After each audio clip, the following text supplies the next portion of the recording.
Hello everybody and welcome to another video. Today we are going to be looking at my 2024 presidential election prediction and analysis for the month of August.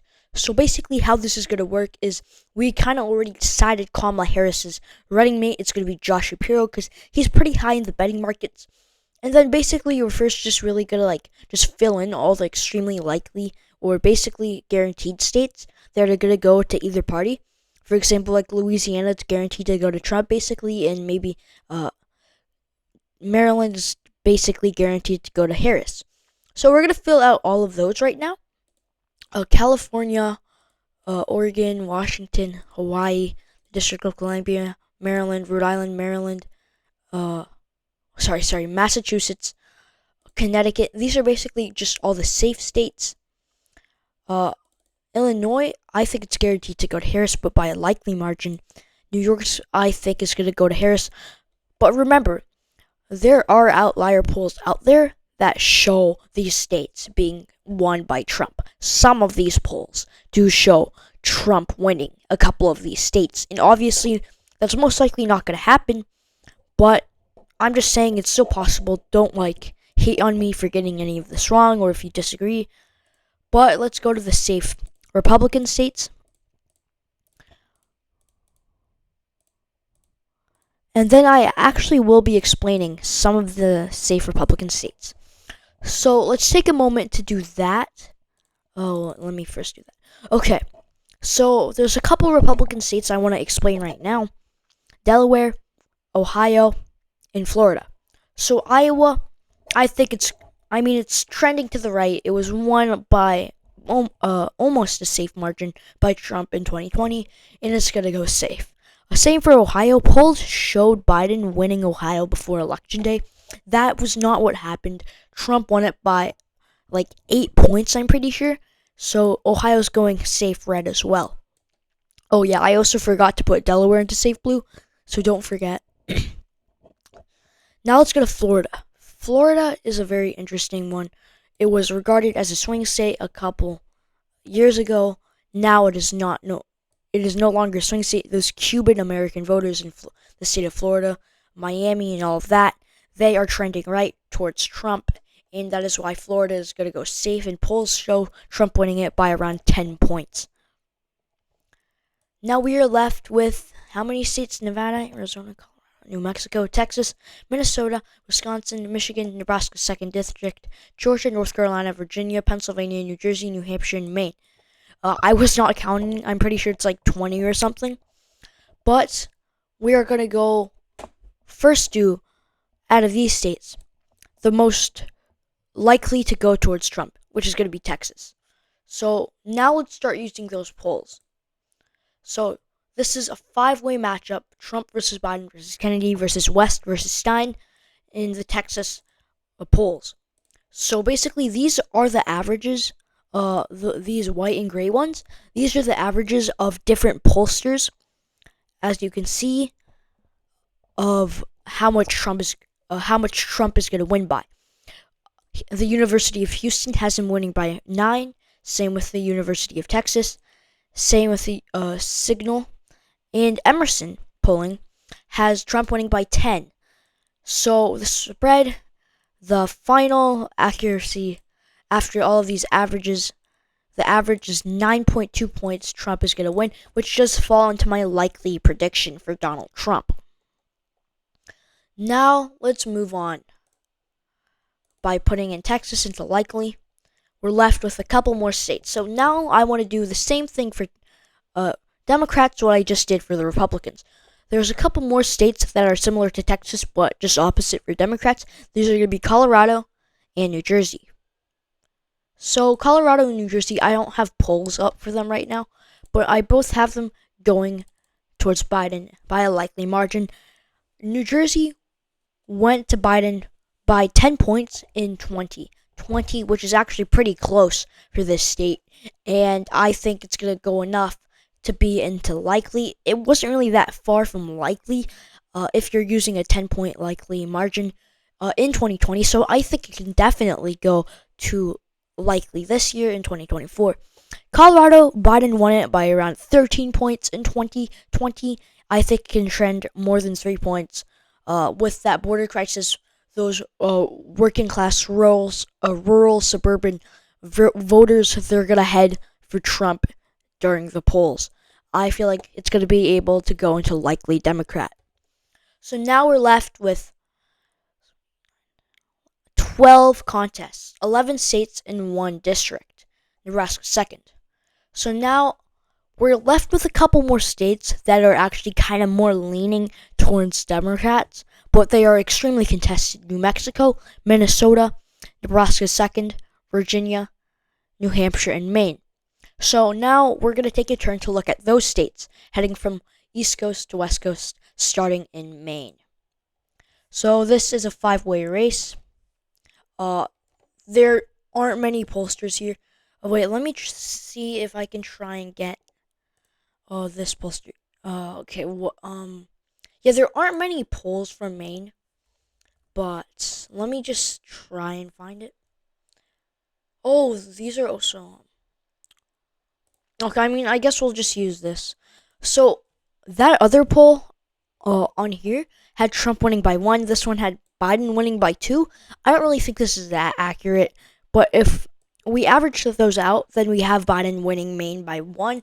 I think that's kind of inaccurate, but I mean, I don't disagree with it that much. I feel like those are just some polling inaccuracies, but I do have Maine going lean, and 1 point is the minimum of lean, so I guess it does kind of make sense, but I do have Biden winning it by a higher lean margin, so yeah. Now let's go to New Hampshire. New Hampshire, there have been 2 polls from here. One had Biden winning by 3. The other one was an outlier poll. Trump won by 2. This is actually kind of interesting. But if we average these out, then Biden wins by 1 again. But let me see if I can find something with more polls. Okay, I mean, we can use these head-on-head ones. But they still haven't updated the Biden versus Trump ones to Harris versus Trump, so we're just going to use these. So the average one here had Biden winning by 3 points. There have been 2 polls that showed Trump winning by 2, which is kind of interesting. I also have New Hampshire going lean Democrat. I feel like New Hampshire is more conservative than Maine. So yeah, I think it's kind of weird how polls show Maine is more conservative, but I feel like it's just because that there weren't that many polls. Now let's head to Virginia. This state Biden won by, again, around 10 points in 2020. Now, the RCP average in this 5-way race has a tie. That is actually massive. So, like a couple months ago, there were polls shockingly showing Trump winning Minnesota, showing Trump tying in Virginia, which is really interesting because the biggest margin poll here is in favor of Trump winning by 5 points. And the other 3 polls have Biden winning by very narrow margins. So yeah, as you can see here. I have Virginia as well, again, as a lean Democrat along with the other 2. Now let's head to Minnesota. I think it's this one. Yeah, Minnesota. There's been 1 poll showing Biden up by 4. It kind of makes sense, I guess. I have Minnesota going lean. I think some of you guys can understand that after all of these other ones. And I have the same thing in New Mexico. I'll just take a quick look at New Mexico here for you. All of these polls show Biden winning by pretty good margin. Biden actually expanded the lead here in 2020 than in 2016 with Hillary Clinton. But yeah, I also have New Mexico going lean Democrat. So now let's look at the final swing states. Arizona, Nevada, Nebraska second, Wisconsin, Michigan, Pennsylvania, North Carolina, and Georgia. We're going to go from east to west coast, starting in Pennsylvania. Here. The average here has Trump up by 3.8. Emerson has Trump winning by 6. The New York Times and Siena have Trump up by 2. The Times have Trump up by 3. Bloomberg has Trump up by 3. And Remington has Trump up by 5. I have Trump winning Pennsylvania by a lean margin.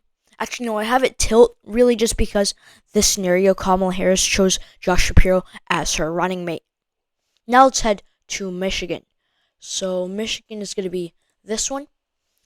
The average here, Kamala Harris has actually had polls that show an extremely tight race. But this is just between Biden and Trump. But there have been new polls showing Harris winning Michigan. There was a poll for Michigan that showed Harris winning by 11 points. That is like bigger than most polls, like 90% of polls showing Trump winning by. So there's only been one poll here, and it's pretty bad. Bloomberg showing Biden winning by 6. So I don't really agree with Michigan, but I have it going to Trump by a tilt margin. Now let's go to Wisconsin. It is going to be this one. The average here is a bit closer than in Pennsylvania. Trump winning by 2.9. I find that kind of weird because I feel like Wisconsin is more conservative than Pennsylvania, but this election season showed Wisconsin extremely close for some reason. I don't know how. But the average of polls here showed Trump up by 2.9. Trafalgar had Trump up by 3. Emerson had Trump up by 5. There has again been one poll from Bloomberg that shows Biden up. But then again, this race has kind of been reset by Harris. But I have Wisconsin going to Trump by a lean margin. Now let's go to North Carolina. This state I feel like is more leaning to Trump because the average here has Trump up by 7. This poll has Trump up by 9. This poll has Trump up by 4. Even Bloomberg has Trump up by 2. Am Greatness has Trump up by 12. And Cook Political Report has Trump up by 8. I have North Carolina going to Trump by a lean margin. Now let's go to Georgia. I think this is a wrong poll. Yeah, it includes Chase, the Libertarian candidate. Chase 3% in Georgia. That's kind of crazy. But let's actually find the good Georgia poll. It is here. Yeah, okay. So there's been a couple polls. Every single one, including Bloomberg again, has Trump winning. Trump up by 5. Trump up by 4. Trump up by 2. Trump up by 5.